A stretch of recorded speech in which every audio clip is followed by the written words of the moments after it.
The ultimate guide to playing Vynnset in Sage.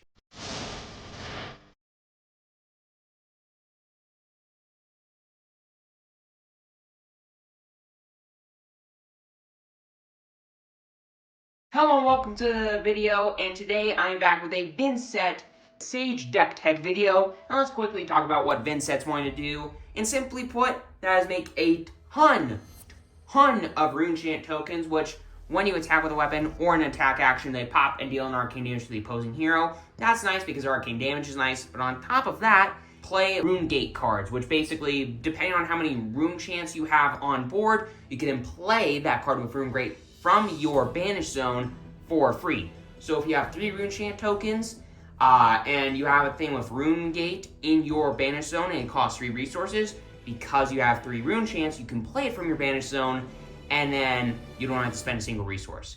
Yes, it's gonna have blood debt, so that's one little ping to you every single turn because of how blood debt works. If it's in your banish zone, it pings you for 1, but being able to play basically a mostly red line deck that doesn't need to pitch very often, sometimes, but not super often, can be really cool and nice.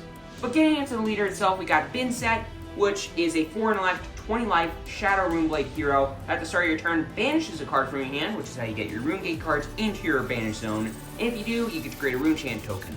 Great start to what the deck's going to do already. Yes, you basically always have 3 cards in hand, which sucks, but it is really nice.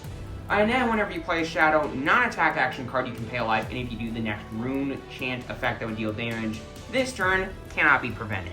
Which can also be super nice when you get to the later portions of the game. Your opponent has like 2 or 3 life left, or maybe even 1 life left, and that little pain of arcane damage comes towards them, and they can't deal with it, and that might just kill them. But then getting past the leader itself, let's talk about the weapon and the equipment. The weapon being Flail of Agony, a one-handed flail that comes in for 1 damage, and as a once per turn action, you can pay a life in order to attack with it for 1 damage. If it hits, you get to create a rune chant token. Super sweet effect. You get Go Gun off of any of your attacks, which I will mention the way that you do that in this deck later on, but if you are attacking with something with Go Again, then you can come in with this for 1 little poke of damage. Your opponent just doesn't want to deal with it. It's 1 poke of damage, but effectively 2 in a sense, which is super nice for this deck. Sure, you're paying a life, but shocks. But then getting into the equipment, we got Bloodied Oval. Because Flail of Agony is a one-handed weapon, you can also run this, which is effectively just a 1-block blade break. Shield is the easiest way to put it, and it's a pretty solid card. But then besides that, we got Blade Beckner Helm, which is the headpiece of the deck. Our blocks for 2 on a weapon, or 1 on anything that's not a weapon, and then 1 on a weapon. So it's always going to block for 2, either 2 on a weapon, or 1 basically for 2 different things. So it's a really solid piece of equipment. And besides that, there's also Blood-Torn Bodice, which is a chest piece in the deck that as an action would Go Again, you can pop it, and an aura you control to gain a resource. Why would you not play it over Guardian Sprain? I will mention that later on in the video, but if you do need an emergency aura in order to get a resource from the Blood-Torn Bodice, you can destroy the Rune Hold release, which creates a rune chant token. That's the arm piece of the deck. And that's a really solid card, not gonna lie, because you need a lot of rune chants, and just getting 1 for free whenever you want can be really nice. But then on top of that, there's also Sutcliffe Suede Hides, one of the few ways in the deck to get Go Again. Not super often gonna matter, but hey, it's an attack reaction that for 1 resource can pop itself and say target attack action gets Go Again, so long as you've played a non-attack action card this turn. That, can sometimes be difficult to accomplish, but a lot of time it's gonna be pretty easy. But then getting past that into the main cards of the deck, the main things you're wanting to play, we got things that create rune chant tokens, and then your actual threats, your rune gate cards. Like, those are kind of the 2 main things you want to focus on with this deck.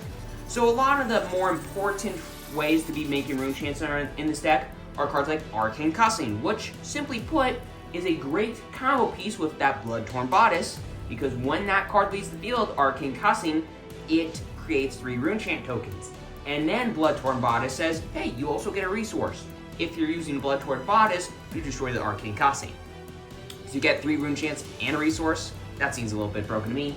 But then besides that, there's other ways to create rune chant tokens in the deck, such as Envelop in Darkness, which can create a rune chant and then give your next attack action card with Rune Gate this turn plus 3 power. So you're getting a little bit of extra rune chant goody goodness to make your Rune Gate cards more likely to be able to play for the Banish Zone, and you're making them bigger when you do actually play them from your Banish Zone, which is super nice. Then Malefic Incantation, which basically, for 3 turns in a row, makes you 1 Rune Chant token when you attack with an attack action. That's the simplest way to explain what that card does, and it is an absolute godsend in this deck. Probably the best card in the deck as far as Rune Chant, creation goes, and it's absurd. The only other card I could argue being better is, of course, Modern Skies. We got all the reds, all the yellows, and all the blues in the deck. It is a 0-cost Runeblade action with Go Again that gives your next Runeblade attack you play this turn Go Again, and the on-hit of creating 3 Rune Chant tokens if it's red, 2 if it's the yellow, and 1 if it's the blue. So they're just absolutely solid cards. And it can get Go Again for free. So you could attack with one of your Runegate cards, and then right afterwards, attack with a Flail. Really sweet combo. Then getting past that into all the Runegate cards of the deck, you got quite a few of them. Basically, you're just wanting to play really good on-raid bodies that are free, thanks to, you having enough Runegate cards out, or Rune Chants out there. Like Phantom Wraith, as long as you have 2 or more, boom, it's a free 6 attack. Phantom Banshee, same thing, but if you have 3, it's a free 7 attack. Deadly Blight, so long as you have 2, it's a free 5 attack, which is worse in ways, but when the combat chain closes, not when it hits, but just when it closes, you gain life equal to the number of heroes who have lost life this turn, whether it's you or your opponent. And if you both lost life, you actually gain 2 life, which is really nice in combination, with a Flail of Agony. You pay life to attack with the Flail, actually you're just going to gain that life right back. So it basically costs nothing to attack with. And then Deadly Whale is an absolutely insane card. It costs 3, yes, for 6 damage, but when the combat chain closes, you create a number of Rune Chant tokens equal to the number of heroes who have lost life this turn. Again, that could be 2, which is great because more Rune Chant tokens is more good for you.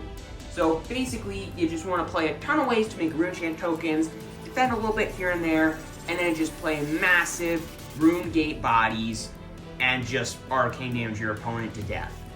But if you need a couple extra helpful cards in the inventory, there's plenty of stuff to go around. If you needed some more defense, you got something like a Sigil of Suffering. If you need a way to, for whatever reason, destroy your opponent's aura permanents, I think Condemned to Slaughter is probably one of the better pieces of, tech in the inventory for something like that. Then the rest of the deck is kind of inventory is kind of arcane damage, preventability stuff, management stuff, like Arcane Polarity, which effectively gains you 4 life so long as you've been dealt arcane damage at instant speed.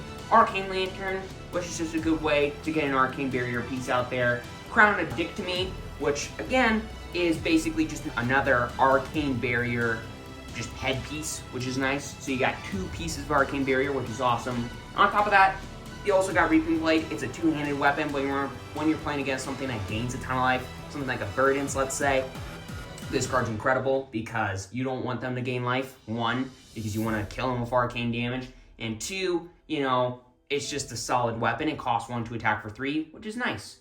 But with all that aside, here's the full deck list.